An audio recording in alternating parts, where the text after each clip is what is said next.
Em nome do Pai que me criou, do Filho que me resgatou, do Espírito Santo que me santificou. Divina vontade, reina na minha vontade. Minha mãe, eu te amo, tu me amas, dai-me um gole da vontade divina na minha alma. Me abençoa, Mãe, para que todas as minhas ações sejam feitas diante de vossos olhos maternais. Amém, Filho. Suprema Majestade, eu venho em sua divina vontade, em nome de todos, do primeiro ao último homem que existirá na terra, para dar a ti as homenagens que tens direito, as adorações, os louvores, o amor que cada criatura lhe deve, as ações de graças, e fazer todas as reparações por todos, por cada pecado. Vem, Senhor, na tua divina vontade, dou-te a minha vontade humana, por meio do imaculado coração de Maria, que possui todos os dons e os frutos da divina vontade. Dai-me então, Senhor, a sua divina vontade, vem divina vontade nessa ação que estou a fazer e em todas as ações que farei durante esse dia. Amém, Fiat. Vinde, Espírito Santo, vinde por meio da poderosa intercessão do Imaculado Coração de Maria, vossa amadíssima esposa e nossa mãe. Amém. Vinde, Espírito Santo, vinde por meio da poderosa intercessão do Imaculado Coração de Maria, vossa amadíssima esposa e nossa mãe. Amém. Vinde, Espírito Santo, vinde, por meio da poderosa intercessão do Imaculado Coração de Maria, vossa amadíssima esposa e nossa mãe. Amém. Estudo Livro do Céu, volume 4, trecho 1, do trecho 1 ao 7, Luísa Picarreta. É 5 de setembro de 1900. A esperança do amor. Como nos dias passados, meu adorável Jesus não se fazia ver, eu me sentia desconfiada na esperança de tê-lo de novo. Antes acreditava que tudo havia terminado para mim, visita de Nosso Senhor e estado de vítima. Mas esta manhã, ao ouvir o bendito Jesus, trazia uma horrível coroa de espinho e pôs-se junto a mim, lamentando-se tudo em atitude de querer um alívio. Então eu atirei pouco a pouco para lhe dar mais gosto, coloquei sobre a minha cabeça. Pouco depois me disse, minha filha, o verdadeiro amor é quando é sustentado pela esperança, e pela esperança perseverante. Porque se hoje espero e amanhã não, o amor adoece. Porque o amor, sendo alimentado pela esperança, por quanto alimentos se lhes fornece, tanto mais forte se torna, mais robusto, mais vivo o amor. E se isso vem a faltar, primeiro se adoece o pobre amor, e se fica só, sem sustento, termina com morrer de tudo. Por isso, por maior que sejam as tuas dificuldades, jamais, nem sequer por um instante, deves faltar da esperança, com o temor de me perder, com o temor de me perder. Mas bem deves fazer de modo que a esperança, superando tudo, se faça encontrar-se sempre unida comigo, e então o amor terá vida perpétua. Depois disso, continuou a vir sem me dizer mais nada. O trecho 2, 6 de setembro de 1900, estado de vítima. Contudo, vindo meu docíssimo Jesus esta manhã, quando veio, quis derramar um pouco de amargura em mim, e depois disse-me, minha filha, eu quero dormir um pouco. Tu fazes o meu ofício de sofrer, rogar e aplacar a justiça. Assim ele adormeceu e eu pus-me a rezar junto a Jesus. Depois, acordando, viramos um pouco entre as pessoas e me fez ver diversos planos que estão idealizando para fazer revoluções e especialmente via que estavam maquinando um ataque de improviso para ter melhor resultado em seu propósito e para fazer com que nenhum se possa defender ou prevenir contra o inimigo. Quantos espetáculos funestos, mas parece que o Senhor ainda não lhes dá liberdade para fazê-lo. fazê-lo isso, e não sabendo eles a razão de se rói de raiva, porque apesar de sua perversa vontade, se vê impotente para realizá-lo. Quer dizer, só é tudo o plano do homem só se realiza, né, quando Deus permite. Se ele não permitir, nada é realizado. Não é preciso outra coisa senão que o Senhor lhes conceda essa liberdade, porque tudo está preparado. Depois disso, voltamos e Jesus se mostrava todo chagado. Olha quantas chagas me abriram e a necessidade do estado contínuo de vítima de seus sofrimentos, porque não há momento em que deixei de me ofender, que deixem de me ofender. E sendo contínua, as ofensas contínuos devem ser os sofrimentos e as orações para me aliviar em algo. E se você se vê suspensos, sofre e teme, porque não me vendo aliviado em minhas penas, não vai conceder aos inimigos essa liberdade tão desejada por eles. Ao ouvir isso, pus-me a rogar-lhe que me fizesse sofrer a mim. E enquanto estava nisso, via o confessor que com suas intenções forçava Jesus a me fazer sofrer. Então, bendito Senhor, me participou tais e tantas penas que eu mesma não sei como fiquei viva. Mas o Senhor, em minhas penas, não me deixou só. Mas bem parecia que não resistia se seu coração me deixasse. Se seu coração me deixasse. E passei alguns dias junto com Jesus e me comunicou tantas graças e me fez compreender muitas coisas mais, parte pelo estado de sofrimento e parte porque não sei me expressar. Passo adiante e faço silêncio. Trecho 3, 9 de setembro de 1900. Jesus prepara a alma de Luísa para a comunhão. Ameaça contra os governantes dos povos. Continua vindo, mas tenho estado a maior parte da noite sem Jesus. Então, ao vir, me disse: minha filha, o que queres que com tantas ânsias me está esperando? Você precisa de alguma coisa? E eu, como sabia que tinha que comungar, disse: Senhor, toda noite te estive esperando, sobretudo que devendo receber a comunhão, temia que meu coração não estivesse bem disposto para poder te receber. Por isso tenho necessidade de que minha alma seja revisada por ti, para poder se dispor a unir-me a ti secretamente.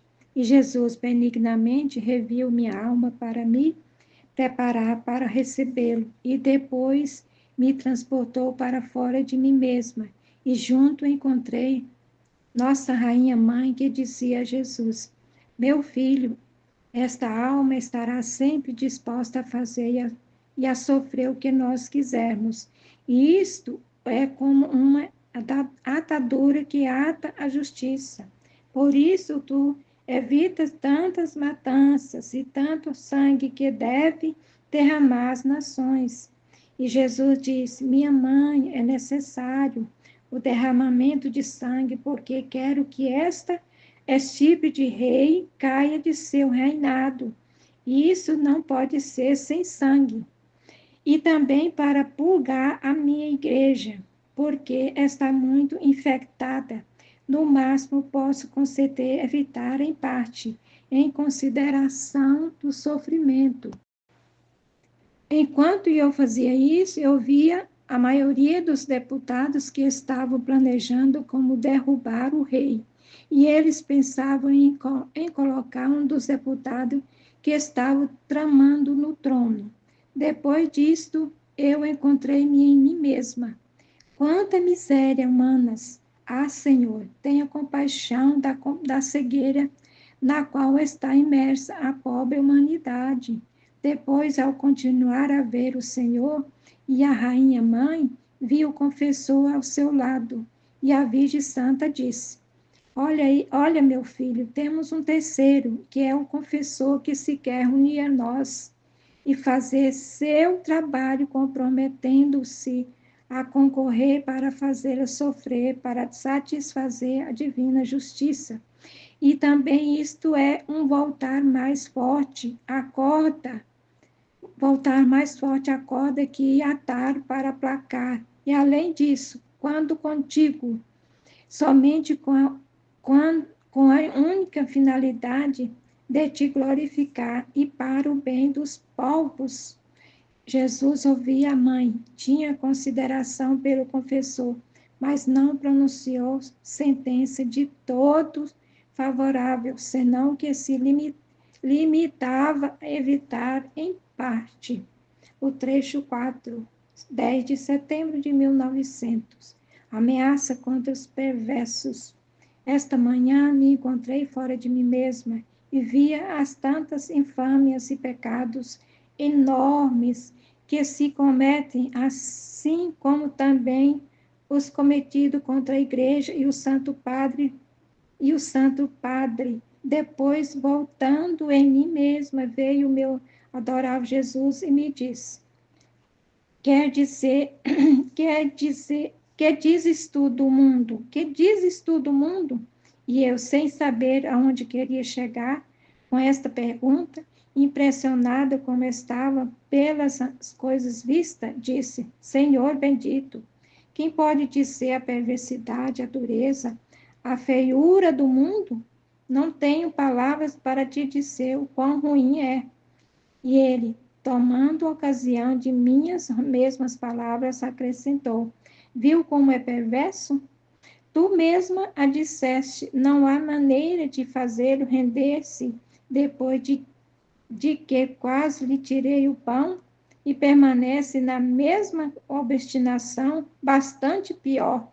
E por agora vai consegui-lo com os roubos e com as rapinas, fazendo mal aos seus semelhantes. Portanto, é necessário que você toque a pele. Caso contrário, você vai perverter mais. Quem pode dizer como fiquei petrificada antes esse falar de Jesus? Me parece que fui eu a ocasião para fazer que se imitasse contra o mundo, irritasse, que se irritasse contra o mundo em vez de desculpá-lo, e tenho pintado preto. Depois fiz o que pude por desculpá-lo, mas não me prestou atenção, o mal já estava feito. Ah, Senhor, perdoe essa falta de caridade e use de misericórdia. O trecho 5, 12 de setembro de 1900. Sofrimento impiedoso, a Jesus alivia. Maquinações de revoluções contra a Igreja. Continua quase o mesmo. Esta manhã, se ao vir, derramou suas amarguras e eu fiquei tão sofredor que comecei a pedir ao Senhor que me desse a força e que me aliviasse um pouco, porque não podia resistir. Então estava nisso, veio-me uma luz à mente, fazendo que pensasse que cometia pecado ao dizer isso. E além disso, que dirá o bendito Jesus, enquanto em outra ocasião lhe roguei tanto que derramasse e desta vez que sem fazer rogar tinha derramado, estava buscando alívio. Parece-me que vou fazendo mais mal. E chega tanto minha maldade que mesmo diante dele me abstenho de cometer defeitos e pecados. Então, não sabendo o que fazer para reparar, resolvi dentro de mim que desta vez, para fazer um maior sacrifício e me dar uma penitência, a fim de que minha natureza, em outras ocasiões, não ousaria procurar alívio, renunciar à vinda de nosso Senhor, e se viesse, devia lhe dizer: não venha, amor, tenha compaixão de mim, não me alivie. Assim fiz e passei algumas horas em imenso sofrimento e sem Jesus. Quão amargo me parecia! Mas Jesus, tendo compaixão de mim, sem que eu buscasse, veio. E eu logo lhe disse: tenha paciência, não venha, que não quero alívio. E ele: minha filha, estou contente de teu sacrifício, mas tem necessidade de um consolo. De outro modo, desfalecerias. E eu: não, Senhor, não quero alívio. Mas ele, aproximando-se da minha boca, quase à força, derramou da sua boca algumas gotas de leite doce, que amenizaram o meu sofrimento.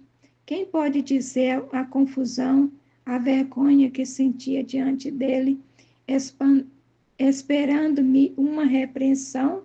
Mas Jesus, como se não tivesse percebido minha falta, se mostrava mais afável, mais doce. E eu, vendo assim, disse: meu adorável Jesus, uma vez que derramaste em mim e eu sofro, deves perdoar o mundo, não é verdade?